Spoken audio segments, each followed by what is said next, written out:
Hello, dear learners. My name is Professor Janku. Welcome to our session.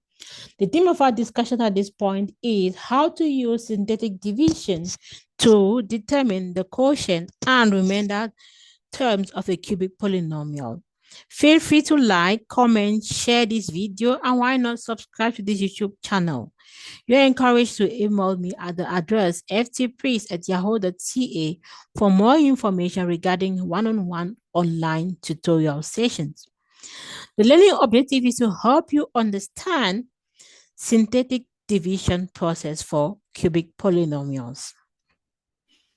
As an introduction, you're advised to take into account the fact that synthetic division is an easier and more efficient method for dividing polynomials compared to long division.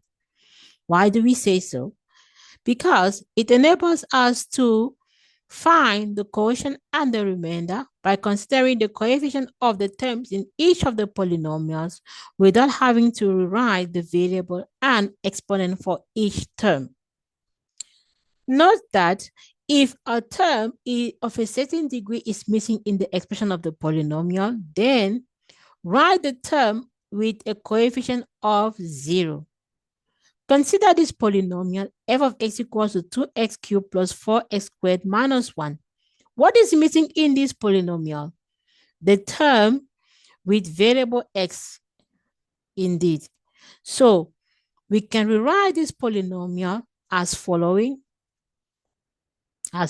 So we're going to have the polynomial f of x written as 2x cubed plus 4x squared plus 0. The coefficient of x here will be 0. It's very important to do that. If not so, you're going to mess up your synthetic division process. So that is how you write it before you use the synthetic division process. In an attempt to use the division when you're given a polynomial f of x, you have to first draw a horizontal line. And below the horizontal line, you're going to write the coefficient of the dividend of f of x. And above the horizontal line, you're going to write the coefficient of the quotient q of x. Also note that coefficients are added in this process and not subtracted as in the case with long division. We also use the opposite sign of the divisor. For instance, if the divisor is given by x minus 2, then the sign we're going to use here, we're going to use the term plus 2. Another point which is important to take into account is the fact that the coefficient of the x term in the divisor is 1.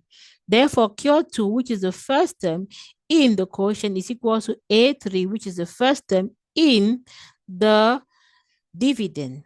How do we apply all this information? Let's consider a specific example. Here, we are asked to use the synthetic division process to obtain the quotient q of x and remainder r of x of the function f of x equals to x cubed plus 2x squared plus 3x plus 7 with divisor x plus 1. So how can we perform the synthetic division for this polynomial? We begin by drawing a horizontal line here. Below, what do we write? We write the coefficient of our dividend. 1 here, 2, 3, and the constant term 7. We draw a little line here and we write the opposite sign of the divisor. So here we have x plus 1. Therefore, we're going to write minus 1 here. In fact, you can consider that x plus 1 is equals to 0. Therefore, our x is equals to minus 1. It's this term that we obtain here, that will put it on this side of the synthetic division process.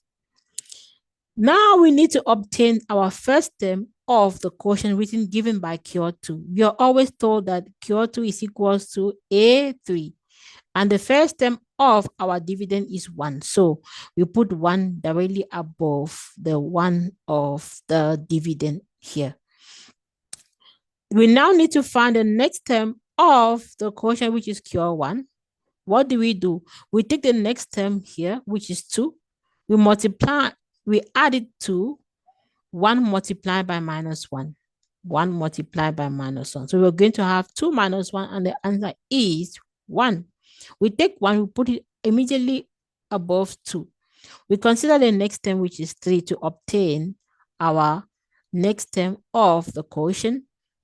We take 3, we add it to 1 times minus 1, 1 times minus 1, and the answer is 3 minus 1, which is 2. So you take 2, you put directly above the 3. The next time we need to consider is 7.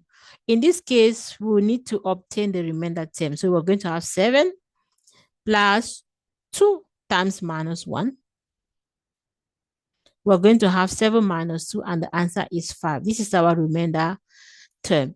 Therefore, our quotient term, remember that our quotient is always 1 degree lower than the dividend. So this 1 here stands for the coefficient of the term x squared.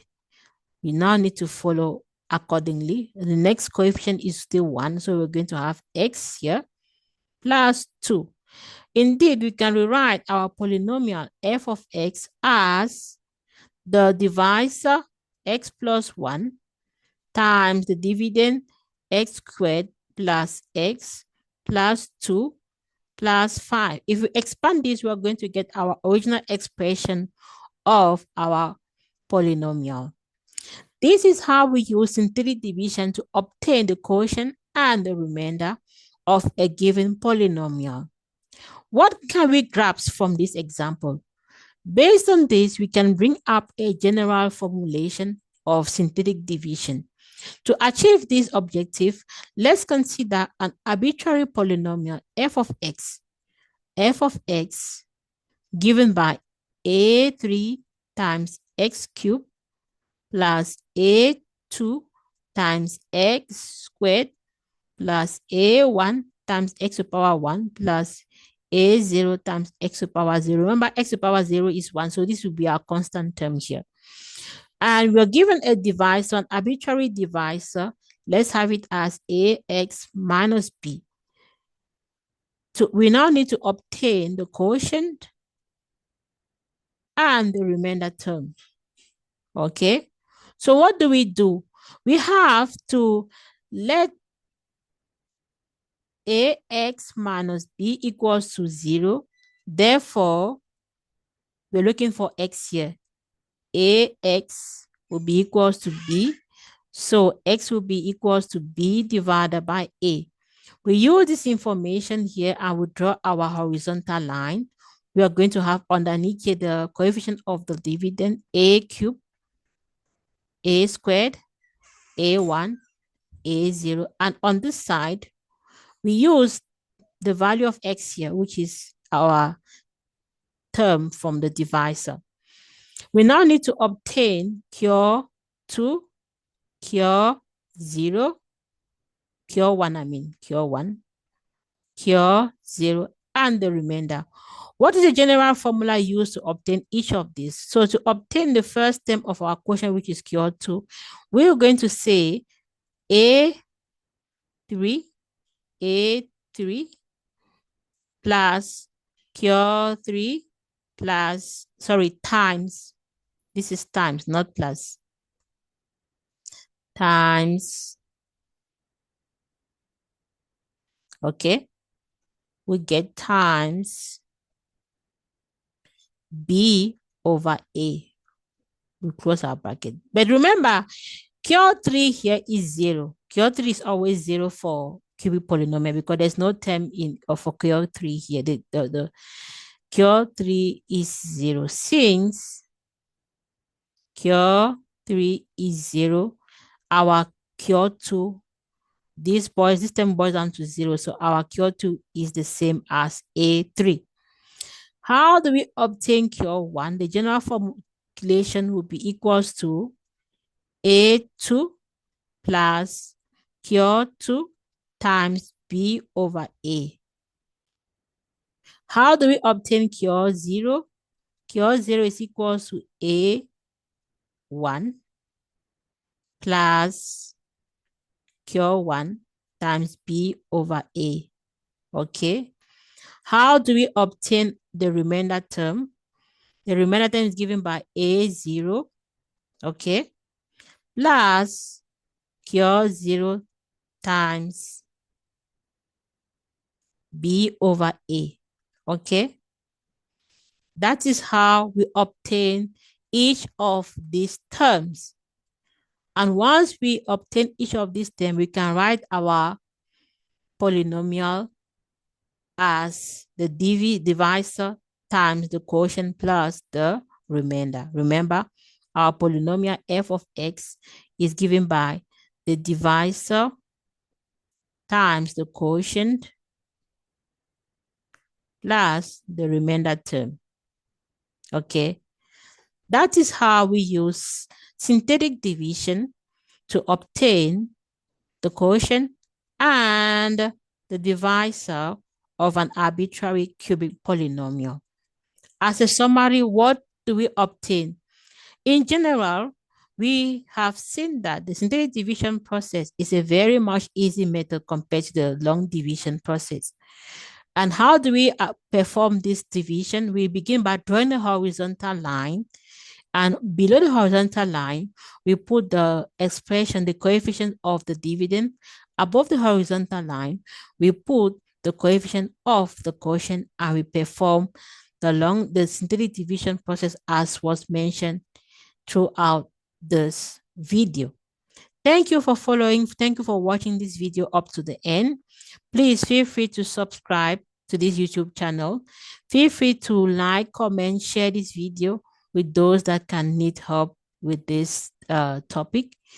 And thank you. See you in the next video. Bye.